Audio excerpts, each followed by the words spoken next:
एक बार की बात है। एक लोमड़ी खाने की तलाश में जंगल में भटक रही थी। बहुत देर भटकने के बाद उसे एक खरगोश मिला, परंतु खरगोश इतना छोटा था कि लोमड़ी ने सोचा, इससे खाने से तो मेरा पेट ही नहीं भरेगा। और यही सोचकर उसने खरगोश को छोड़ दिया और आगे बढ़ गई। अब तक जंगल में भटकते भटकते उसे काफ़ी समय हो चुका था और उसे अब तेज भूख भी लगने लगी थी।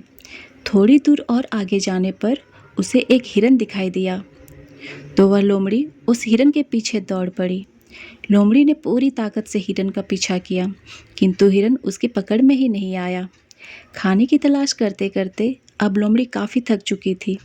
जब हिरन भी लोमड़ी के हाथ नहीं लगा तो उसने सोचा, इससे तो अच्छा होता कि मैं उस खरगोश को ही खा लेता, कम से कम इतनी भागदौड़ तो नहीं होती।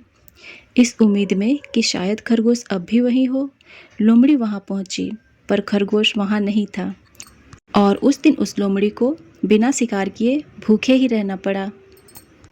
ये छोटी सी कहानी हमें बताती है कि जीवन में छोटे छोटे अवसरों को भी कम नहीं समझना चाहिए।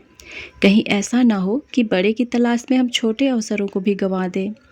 तो जीवन में संतोष के साथ रहिए, सुख से रहिए। राधे राधे।